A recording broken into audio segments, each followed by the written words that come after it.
Today, we're going to tackle one of the biggest questions in neuroscience right now.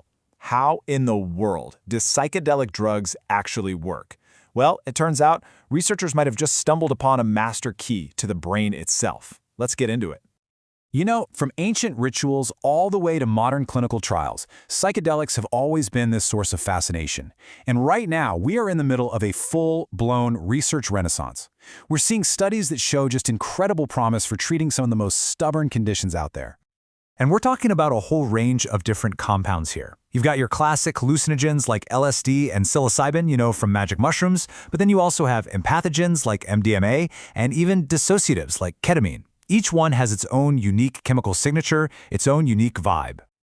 And that brings us to the big puzzle. If these drugs are so different from each other, if they hit different receptors and send you on totally different trips, why do they all seem to work for so many of the same issues? For years, this has been the question. Scientists have been hunting for some kind of unifying theory, a common thread that ties them all together. Well, a new study, a really groundbreaking one published in the journal Nature, might have just cracked the code. And they didn't just find a clue. They might have found the whole shebang, a master key. But to really get what they discovered, we have to rewind a little and talk about a really core concept in how our brains grow up. So to really understand this discovery, we've got to talk about this core idea in neuroscience, something called critical periods. It basically explains how we learn things so incredibly fast when we're young. A critical period is this special window of time, usually when we're kids, where the brain is just like a sponge. It's super plastic, super sensitive to everything around it, and it allows for this really rapid, almost effortless learning. The best example? Language. A kid can just absorb a new language like it's nothing. But for an adult, well, it's a lot tougher, a much more conscious effort. And that's because that critical period for learning language has closed. So a great way to think about it is that the young brain is like wet clay. It's super malleable, ready to be shaped by every new experience. The adult brain, though, is more like fired pottery. It's become stable, efficient, and it's really optimized to perform based on everything that's already learned. Now, that stability is super important, but it comes at a price. You lose that youthful plasticity. For the most part, those critical periods are shut tight. Okay, so this is where the new research comes in and just flips the script. Scientists at Johns Hopkins University, led by Dr. Gould-Dolan, designed this really clever experiment to ask a pretty radical question. Could a psychedelic drug actually reopen one of these critical periods that have been closed for years in an adult brain?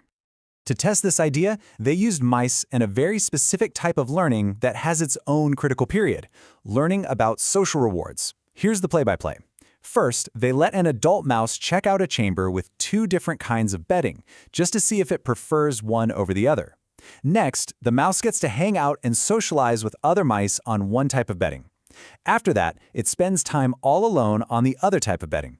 Finally, they put it back in the chamber. If that critical period is open, the mouse will have learned to connect the social bedding with the good feeling of company, and it'll spend way more time there. But here's the crucial part. Just like an adult trying to learn a new language, adult mice are past their prime for this kind of learning. Normally, you run this test and nothing. They don't develop a new preference. Their social learning window is slammed shut. So, you can see where this is all going. This sets up the million-dollar question. What happens if you give these adult mice just a single dose of a psychedelic before you run the whole experiment? Could it actually pry that window back open? The results they got were, well, they were absolutely astonishing, and they pointed to this shared secret that seems to unite this whole diverse class of drugs. The difference was just night and day. The control mice, the ones who just got saline, they learned absolutely nothing. No new preference for the social bedding. But the mice that got a psychedelic, they learned. They developed a really strong preference for that social bedding, acting just like young, juvenile mice would. The critical period had been completely reopened. And get this, it wasn't a one-off thing with a specific drug. The researchers tested 5 totally different psychedelics from different families: psilocybin, LSD, MDMA, ketamine, and ibogaine. Every single one of them, even with their different chemical structures, their different targets in the brain, they all did the exact same thing. They all reopened that social learning critical period. But then they discovered something even wilder. They measured how long this window of plasticity stayed open for each drug, and they found this unbelievable correlation. The length of the open state in the mice lined up perfectly with how long the drug's effects last in humans. From ketamine's really short window to ibogaine, which lasted over a month, the biology in the mice was mirroring the human experience. It's just incredible. So, okay, these drugs are reopening this window of plasticity. That's huge. But the next big question is, how? I mean, what's the actual physical mechanism in the brain that lets this happen? The team confirmed it wasn't something simple, like one magic receptor. You know, everyone talks about the serotonin 5-HT2A receptor. And sure, it was needed for LSD and psilocybin, but the effects from MDMA and ketamine didn't depend on it at all. That meant the real answer had to be something further downstream, a process that all these different drugs eventually lead to. And it looks like that unifying mechanism is something called the extracellular matrix, or ECM. The easiest way to think of the ECM is like the scaffolding, or maybe the mortar, between the bricks of your brain cells. It gives everything structural support, and, most importantly, it helps lock your mature brain circuits into place. It's the stuff that fires the pottery and closes those critical periods for good. By looking at gene expression in the mouse brains, the researchers found the smoking gun. All of the different psychedelics, and only the psychedelics, kicked off this chain reaction of genetic activity that was all about remodeling this exact structure. As the study puts it, this reorganization of the ECM seems to be the common mechanism. Essentially, these drugs temporarily soften that molecular mortar, which lets the brain circuits become flexible and open to change all over again.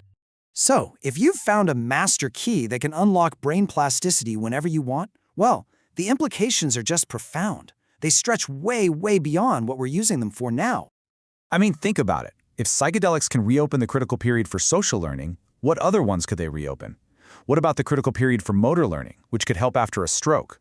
Or for visual development, to treat something like a lazy eye? Or even hearing and language? This whole idea just blows the doors open for what these compounds could do in fields like neurology and rehabilitation, things we're only just starting to dream about.